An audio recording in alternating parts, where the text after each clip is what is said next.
ব্রহ্ম মুহূর্তে ঘুম থেকে উঠে উচ্চারণ করুন এই 3টি শব্দ। জীবনে যা চাইবেন আপনি তাই পাবেন। ব্রহ্ম মুহূর্তে ঘুম থেকে উঠে বিছানায় বসেই বলুন অতি তীব্র শক্তিশালী এই মন্ত্রটি।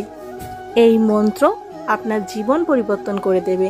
আপনি জীবনে যা চাইবেন তাই পাবেন, একদম আপনার মতো করে। জীবনের সমস্যাগুলো এক এক করে বিদায় নেবে। তাই শেষ অবধি আমার সঙ্গে থাকুন বন্ধুরা। ভিডিওটা সম্পূর্ণ দেখুন, নয়তোবা আপনি কিছু মিস করে যেতে পারেন। নমস্কার বন্ধুরা, আপনাদের সকলকে জানাই আমার ইউটিউব চ্যানেলে আরও একবার অনেক অনেক স্বাগত। আশা করছি ভগবানের আশীর্বাদে আপনারা সকলে ভালো আছেন এবং সুস্থ আছেন। বন্ধুরা, দিনের মধ্যে সবথেকে পবিত্র মুহূর্ত হলো এই ব্রহ্ম মুহূর্ত। শাস্ত্রমতে সূর্যোদয়ের ঠিক আগে 1 ঘন্টা 36 মিনিট সময়কালকে বলা হয় ব্রহ্ম মুহূর্ত। আর এই ব্রহ্ম মুহূর্তের গুরুত্ব কেবলমাত্র হিন্দু ধর্মে নয়, সকল ধর্মেই বলা হয়েছে। এই ব্রহ্ম মুহূর্তকে এতটা গুরুত্ব দেওয়ার কারণ হলো এই সময় সৃষ্টিতে দিব্য শক্তির সঞ্চার সবথেকে বেশি থাকে।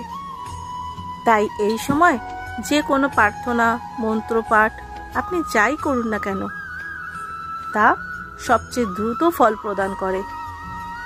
তাই আপনিও যদি এই ব্রহ্ম মুহূর্তে ঘুম থেকে উঠে মাত্র 3 শব্দের শব্দটি যদি 21 বার জপ করতে পারেন, তাহলে আপনি জীবনে যা চাইবেন তাই পাবেন।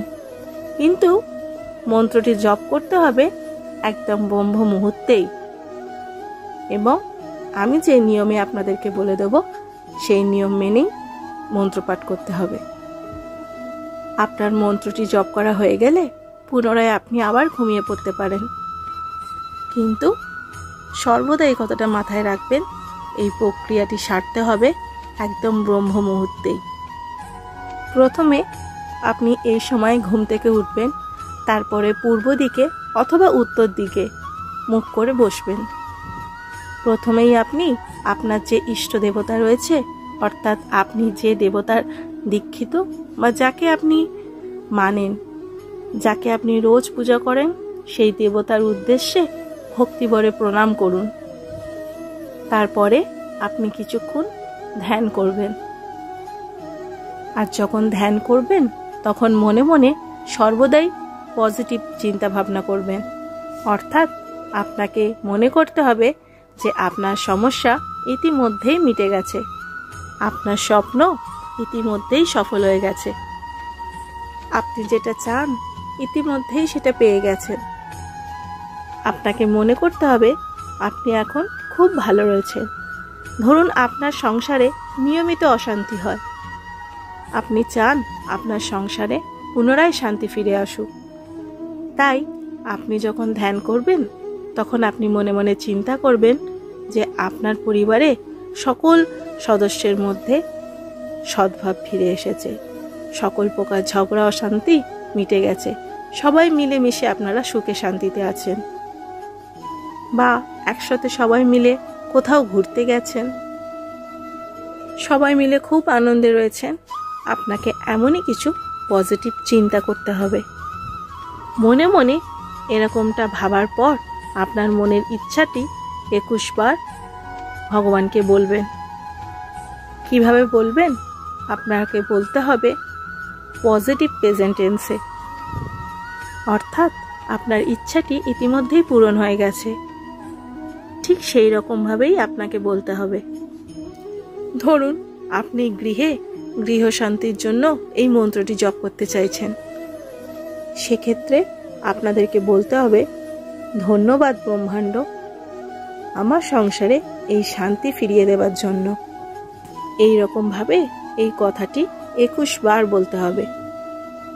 ধরুন আপনি টাকা পয়সা চাইছেন, অত্যন্ত আর্থিক কষ্টের মধ্যে জীবন কাটাচ্ছেন, এবং আপনি চাইছেন যে হঠাৎ করে আপনার যদি কিছু অর্থপ্রাপ্তি হয় তাহলে খুব ভালোই হয়। তাহলে সেক্ষেত্রে আপনারা বলবেন, ধন্যবাদ ব্রহ্মাণ্ড আমাকে এত অর্থ প্রদান করার জন্য। এই রকমভাবে 21 বার বলতে হবে। এই 21 বার বলা হয়ে গেলে আপনি সেই মন্ত্রটি আবার 21 বার জপ করবেন। শ্রোতা বন্ধুরা, আমি আপনাদেরকে যেইভাবে বলেছি ঠিক সেইভাবেই এই মন্ত্রটি জপ করতে হবে কিন্তু। আর তা না হলে আপনারা এই মন্ত্র পাঠ করলে সেরকম ফল পাবেন না। এবার বলি কোন মন্ত্র আপনাকে 21 বার জপ করতে হবে। মন্ত্রটি হলো ওং হুং ফট। আপনাদের বোঝার সুবিধার্থে আরও একবার বলছি, ওং হুং ফট। আমি ঠিক যেভাবে আপনাদেরকে বলেছি ঠিক সেইভাবেই ব্রহ্ম মুহূর্তে ঘুম থেকে উঠে এই মন্ত্রটি প্রতিদিন জপ করুন। দেখবেন আপনার ভাগ্য চোখের নিমিষে বদলে যাবে। বিশ্বাস না হলে 1 সপ্তাহের জন্য পরীক্ষা করে দেখতে পারেন। এবং সব শেষে অতি অবশ্যই আপনার প্রিয় দেবতার কাছে ধন্যবাদ জানাতে কিন্তু একদম ভুলবেন না। আজকের ভিডিও আমি এখানেই শেষ করছি বন্ধুরা। ভিডিওটা ভালো লাগলে অতি অবশ্যই আমার চ্যানেলটাকে সাবস্ক্রাইব করে আমার পাশে থাকবেন। আমি সাধারণত আমার বন্ধুদের উদ্দেশ্যে ভারতীয় দর্শন শাস্ত্র, পূজা পাঠ এবং গুরুত্বপূর্ণ কিছু বাস্তু টিপস আমার এই চ্যানেলে শেয়ার করে থাকি। তাহলে সকলে ভালো থাকবেন, সুস্থ থাকবেন। দেখা হবে আবারও পরবর্তী ভিডিওতে। জয় শ্রীকৃষ্ণ।